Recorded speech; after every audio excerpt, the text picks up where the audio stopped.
Welcome back. America Iran जंग के असरात मुस्तकिल नजर आ रहे हैं। गल्फ ममालिक में तो आए जब हमने देखा कि मुत्तहदा अरब अमीरात ओपेक से अलग हुआ, लेकिन अगर पाकिस्तान में देखा जाए तो हर हफ्ते पेट्रोलियम मसनूआत की कीमतों में जिस तरह से अब इजाफा हो रहा है, यकीनन ये असरात अवाम के लिए इंतहाई मुश्किल साबित हो रहे हैं। इस पर ज़रा बात करते हैं। इन फोकस हैं वफाकी वजीर हैं राना तनवीर साहब। बेहद शुक्रिया फॉर ज्वाइनिंग अस। राना साहब, अवाम की तकलीफ ज़ाहिर है आप लोगों से ढकी छुपी नहीं, लेकिन कभी PDL की मद में, कभी ज़ाहिर है कि आलमी मंडी में जब तेल की कीमत कल तो काफ़ी ज़्यादा थी, आज वो ज़रा नीचे हुई है, उसकी वजह से भी जो बढ़ रही है, तो ये अवाम अब इस हद तक कब तक बोझ बर्दाश्त कर सकेंगे? क्योंकि आप जानते भी हैं कि किस तरह के इस वक्त मईशत के मसाइल हैं। तो क्या हुकूमत की जानिब से किसी किस्म की कोई नई स्ट्रैटेजी सोची गई है? Thank you very much. जो आपने आज जिस इशू पे बात की है, मैं समझता हूँ कि काफ़ी दफ़ा इस पे बात हो चुकी है। गवर्नमेंट की तरफ से पूरी इसकी क्लैरिफिकेशन भी आई और सारा तरीक़ाकार भी बताया गया। लेकिन मैं आपको बताऊँ कि जो इसमें कोई शक नहीं कि आवाम के लिए, आम आदमी के लिए नहीं बल्कि हर एक के लिए बड़ा मुश्किल हुआ है। इस जो पेट्रोलियम प्रोडक्ट की प्राइसेस हैं, जी उनको ऑब्जर्व करना बड़ा मुश्किल है एक आम आदमी के लिए स्पेशली।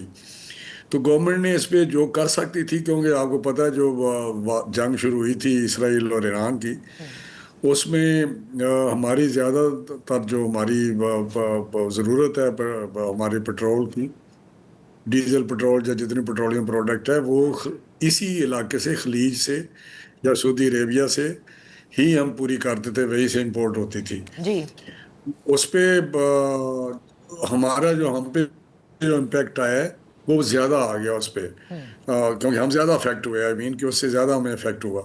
और प्राइसेस जो हुई वो आपको पता है जिस तरह बढ़ती रही, और उसको हमने ऑब्जर्व किया। गवर्नमेंट ने सही। पहले 129 अरब दिए, और जिस तरह भी वो किए ऑस्टेरिटी के जरिए तनख्वाहें काटी, इधर उधर से करके 129 अरब की एक निकाली, एक फिगर मिला हमें। तो वो में डाला उसको सब्सिडाइज करने के लिए। और उसके बाद वो टाइम भी आया जब थोड़ा सा जंग बंद हुई, तो प्राइसेस उसकी जब नीचे गई तो फिर रिलीफ भी दिया गया लोगों को। लेकिन जितनी इम्पैक्ट आ रहा था प्राइसेस का, उस तरह प्राइसेस नहीं बढ़ाई। प्राइम मिनिस्टर साहब बहुत ज़्यादा आम आदमी की जो रिलीफ देने के सिलसिले में बहुत ज़्यादा होते हैं कि हमने आम आदमी को हर सूरत रिलीफ देना है। और दूसरी दफ़ा जब प्राइसेस बढ़ी तो उस वक्त भी उन्होंने प्रोविंशियल गवर्नमेंट से और अपने से उन्होंने कुछ पैसे निकाले जो 250 अरब के करीब थे। फिर पे हमने PSDP में भी 100 अरब निकाला। रुपया भी अगर बढ़ाते तो वो भी कम था, लेकिन प्राइम मिनिस्टर साहब ने फिर दोबारा हिट ली है और 6 रुपया पेट्रोल और 19 रुपया डीजल में किया है। तो मैं समझता हूँ कि जो इस वक्त हालात है हमें पेट्रोल के या पेट्रोलियम प्रोडक्ट के, वो प्राइसेस आपके सामने हैं, रोज सर, पेट्रोल के खड़ी प्राइसेस, होती मैंने इसलिए आपको इंटरप्ट नहीं किया कि बिल्कुल सही, आलमी कि मंडी एक 114 तरफ पे है, गया, लेकिन 124 IMF के पे गया। साथ अब आप लोगों को जाके बात करनी होगी कि जो PDL की मद में जो एक तो पेट्रोल की प्राइस बढ़ रही हो, चलिए ठीक है, वो तो मान लिया कि ऑयल की जो वॉलेटिलिटी है उसकी प्राइसेस में, वो एक अलग बात है, लेकिन टैक्सेस कहीं और से जमा करें ना। PDL की मद में जो जमा किए जा रहे हैं उसका बोझ अवाम उठा रही है। सो ये इस पर आपको काम करना होगा। देखिए, वो एक इशू भी है जिससे हम उससे रिलैक्सेशन लेते भी रहते हैं, और पहले भी 1 महीने के लिए डिले किया था उसको। और अभी भी जो आप बात कर रहे हैं बिल्कुल ठीक बात है, उनसे बात तो करनी चाहिए। लेकिन आपको पता है उस प्रोग्राम में, IMF के प्रोग्राम में हैं हम, तो उसमें कोशिश तो करते रहते हैं कि मुख्तलिफ मद्दों में हम उनसे रिलीफ लें, और जितने को हम रिलीफ ले सकते हैं रिलीफ लेते भी हैं। तो दोबारा भी इस पे मेरा हाल प्राइम मिनिस्टर साहब की डायरेक्शन है कि आप बात करें उनसे, और ये जो PDL है इस पे आप बात करके उसको ज़रूर उसका कोई ना कोई रिलीफ लें। इसमें ये प्राइम मिनिस्टर साहब ने कहा हुआ है फाइनेंस मिनिस्ट्री की टीम जो को। जो रेवेन्यू टारगेट है जो सेट किया गया है, उसमें पहले ही अबूरी शॉर्टफॉल FBR ने बताया है कि कितना ज़्यादा है, 683 अरब का। सो जाहिर है इसको पूरा करने के लिए सबसे आसान तरीका तो यही होता है कि अवाम के ऊपर पेट्रोल की जो पेट्रोलियम मसनूआत हैं उस पर पीडीएल बढ़ा दिया जाए, जैसे कि डीजल से पहले सिफर था वो मरहलावार बढ़ाया जा रहा है। लेकिन आज भी ये है कि लॉन्ग टर्म स्ट्रैटेजी क्या है हुकूमत की कि भाई आप टैक्स के एवेन्यूज बढ़ाएं, वो बढ़ाने से आप लोग भी कासिर हैं। आप लोगों ने ऑस्टेरिटी ज़रूर की, लेकिन सर माजरत के साथ ठीक है तनख्वाहें कटी, बहुत सी जगहों के ऊपर वो मुफ्त पेट्रोल जो या जो जितनी आपको इजाज़त होती है उसका भी मना किया गया। That's not enough. आज भी हुकूमत को देखिए अमीर लगती है, पूरी अवाम को देखिए वो इंतहाई गरीब है। सो ये जो लीड बाय एग्जाम्पल है ये अभी भी नज़र नहीं आ रहा उस तरह से जितनी मुश्किल में अवाम है, ये है लोगों का कहना। मेरा अपना ख्याल है कि आप इस तरह के जो एक किस्म का इम्प्रेशन है या परसेप्शन है कि गवर्नमेंट का जो अखराजात हैं वो बहुत ज़्यादा हैं, लेकिन जो मिनिमम अखराजात इस वक्त नहीं उससे भी बहुत नीचे हैं। नई गाड़ियां बहुत अरसे से नहीं ली जा रही और ना ही कोई पेट्रोल की 50% पेट्रोल का कट लगाया है। अब सारे लोग जो ज़्यादा इस्तेमाल करते हैं गाड़ी अपने जेब से डलवाते हैं। ये मैं आपको बिल्कुल सही बात कर रहा हूँ। 50% जो लोग हैं वो वहाँ से हमने घर से वर्क फ्रॉम होम कर रहे हैं, जो स्टाफ है जितने मेजर्स ले सकते हैं वो बहुत ज़्यादा प्रेशर है। हमारे जितने भी ऑफिसर हैं या पार्लियामेंटेरियन हैं या सारे पहले ही तनख्वाहें इनकी बहुत कम हैं जो दुनिया से के मुकाबले में। तो मैं ये नहीं कहता, मैं पिछले दिनों में एक मुल्क में गया था, कोई मीटिंग थी हफ्ता पहले, तो वो खैर बड़ा अमीर मुल्क है। तो वहाँ मैंने वैसे ही बात की तो वो कहते मिनिस्टर की तनख्वाह कोई ₹2.25 करोड़ महीने का बनते हैं, 60,000 डॉलर वो पर मंथ लेते हैं। तो वो तो खैर अमीर होंगे, लेकिन मैं कहता हूँ कि वो बात नहीं जिस तरह आप बात करते हैं। शायद बहुत ज़्यादा खर्चे हैं गवर्नमेंट के और एक्सपेंडिचर बहुत ज़्यादा हैं, डाउन साइजिंग की है हर सर मैं मिनिस्ट्री नहीं से जो कहती, आईएमएफ कहता है, आईएमएफ कहता है मुस्तकिल के अखराजात हुकूमत को कम करने हैं। दैट्स आईएमएफ IMF जिसको हम फॉलो कर रहे IMF हैं। जहाँ IMF के हेडक्वार्टर है उनको भी बताया ना कि जब वो यहाँ मीटिंग में आते थे अमेरिकन, तो 20-20 जहाज आते थे और उनकी गाड़ियाँ अपनी आती थी, उनका हर चीज़ वहीं से ट्रांसपोर्ट करते थे।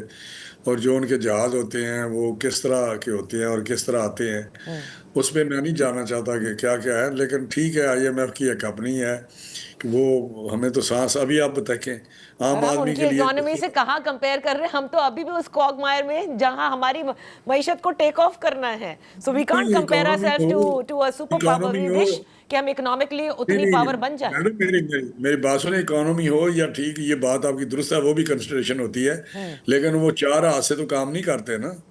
अगर यहाँ पे कोई अफसर काम कर रहा है तो वो भी उसी तरह ही काम कर रहा है जो उससे बल्कि ज्यादा कर रहा है जो वो काम करते हैं। लेकिन है नहीं, उनकी इकोनॉमी ज्यादा, लेकिन इस स्केल्स पे भी नहीं है अच्छा। कि उनके जो सेनेटर हैं, हमारे सेनेटर, उनके सेनेटर के पास करोड़ों हाँ का बजट हो और वहाँ पे वो 20-21 ग्रेड के अफसर रख के अपने सेक्रेटेरिएट उनका हो, उनकी ट्रैवलिंग सारी दुनिया में मुफ्त हो, तो जहाज उनके ये छोड़े।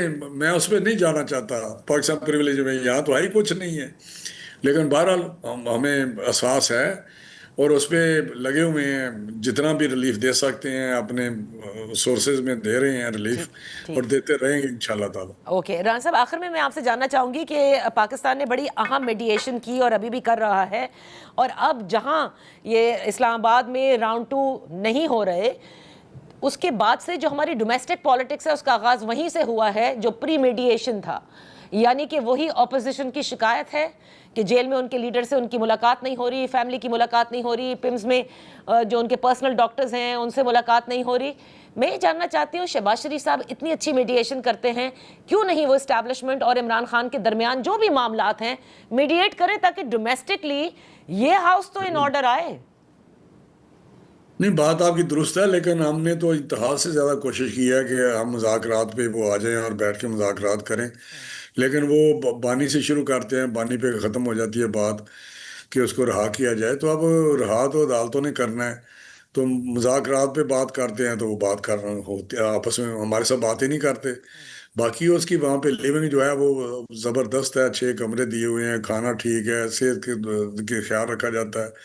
प्रॉब्लम उनको आँख का हुआ है वहाँ पे चेकअप होता है, लेकिन उनकी एक्सेस थोड़ी लिमिटेड इसलिए है कि वो इशू बनते हैं, बहुत ज़्यादा ये इशू बना लेते हैं।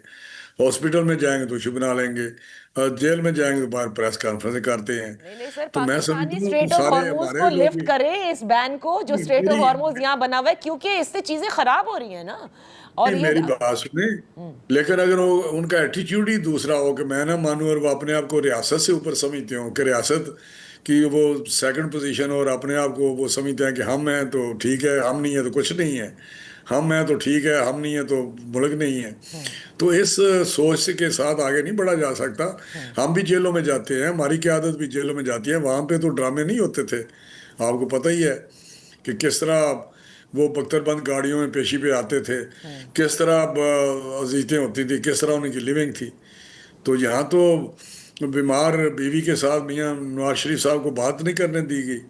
उनकी जब डेथ हुई है तो उस वक्त भी उनको नहीं तो यानी आप ये कह रहे अ, हैं कि ये एक्सेस लिमिटेड रहेगी जब तक कि जो बयानबाजी उसके बाद होती थी मुलाकातों के बाद, इसकी कोई गारंटी ना मिल जाए। अब यहाँ आयरन क्लैड गारंटीज कौन देगा, ये एक बड़ा सवाल है। नहीं बिल्कुल, देखे ना, जब तक वो अपने आप को बदलेंगे नहीं, वो समझे नहीं। आज उनका मैं एक स्टेटमेंट स्टेटमेंट पढ़ रहा था, जो उनके सेक्रेटरी जनरल हैं सलमान अकरम राजा हैं शायद, जी जी। उन्होंने कहा कि जी हमें सिस्टम के साथ अपोजिशन में या स्टेट के साथ अपोजिशन में तो नहीं जाना चाहिए, कि टकरा नहीं चाहिए। तो स्टेट, देखे ना, स्टेट के साथ तो आप अगर उसको आप चैलेंज करेंगे और उसकी सालमियत को चैलेंज कर देंगे, तो मैं समझता हूँ कि फिर कौन करेगा सारा कुछ बर्दाश्त। सही। तो मुझे नहीं समझ आती कि वो क्या चाहते हैं, किस तरह की बात करते हैं, क्यों इस तरह का रवैया बनाया हुआ है उन्होंने, जैसे मुल्क कमज़ोर हो या मुल्क के अदारे कमज़ोर हो। तो ये सारा उनका सिलसिला है, उस पर हम क्या बात कर सकते हैं। बाकी जेल में है, जेल मैनुअल है, उस पर ओके, के मुताबिक सारा काम हो सही। रहा है उनका। बहुत बहुत शुक्रिया राना तनवीर साहब for being with us on the show. वक्त हुआ है एक ब्रेक का।